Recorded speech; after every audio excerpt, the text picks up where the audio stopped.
আপনারা ধর্মপ্রাণ মুসলমানরা একটা জিনিস লক্ষ্য করছেন কিনা জানি না, এই যে তৌহিদ জনতা বলেন, ওয়াহাবি বলেন, কৌমি বলেন, হারেজি বলেন, লামাজাহাবি বলেন, রাফিজি বলেন, আহলে হাদিস বলেন, জামাত শিবি বলেন, এরা বিভিন্ন নামে বিভক্ত, এরা বিভিন্ন দলে বিভক্ত, বিভিন্ন নামে তাদেরকে চেনা যায়, ডাকা হয়। কিন্তু একটি জায়গায় তারা এক, সেটা হলো আল্লাহর অলি ব্যাপার যখন আসবে তারা সবাই এক, তারা সবাই এক। মাজারের কথা আসলে তারা সবাই এক, মাজার বাঙ্গার পক্ষে তারা সবাই এক, আল্লাহ রসুলের সামনে বিয়াদবি করার ক্ষেত্রেও তারা সবাই এক। এখন বুঝে আপনাদের আপনাদের প্রতি আমার প্রশ্ন, আসলে কি তারা মুসলমান? আসলে কি তারা মুসলমান? আচ্ছা, তারা মুসলমান হতো তাহলে যাদের মাধ্যমে আমরা, যে আউলিয়া কেরামের মাধ্যমে আমরা ইসলাম পাইলাম, যারা সুফিবাদী আহলে সুন্নাত ওয়াল জামাতের পন্থী, যারা মাজারপন্থী, যারা আল্লাহর ওলিদের মাজার, তাদের সাথে দুশ্মনী কেন? তাহলে বোঝা যায় তারা মুসলমান সেজে থাকলেও তাদের কোনো মুসলমানিত্ব নাই।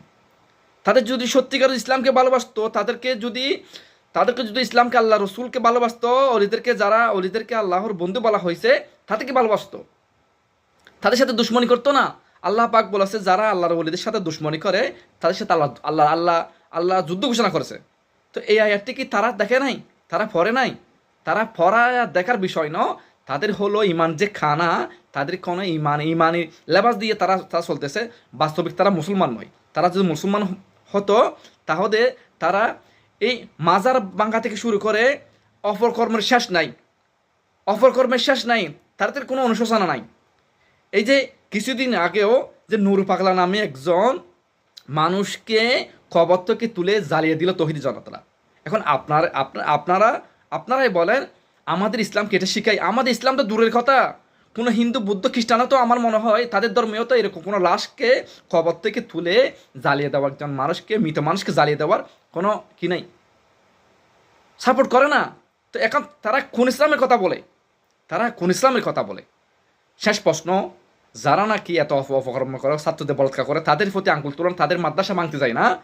যারা ছাত্রদের বলৎকার করে, যারা ছোট ছোট মাসুম বাচ্চাদেরকে দর্শন করে, তারা শরীয়তকে, ইসলামকে রক্ষা করা তাদের দায়িত্ব না, তারা ইসলামকে ধ্বংস করাই হলে তাদের নিয়ে তাদের কাজ কাম।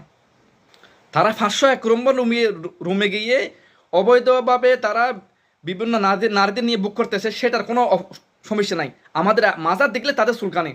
পরিশেষে আমি আপনাদের প্রতি এই উদাত্ত আহ্বান করবো, সমস্ত ধর্মপ্রাণ মুসলমান প্রতি, এদেরকে বয়কট করে সঠিক ইমানের পথে আসুন, সঠিক পথে আসার জন্য সবাইকে বিনীত আহ্বান করছি। আসসালামু আলাইকুম ওয়া রাহমাতুল্লাহি ওয়া বারাকাতুহু।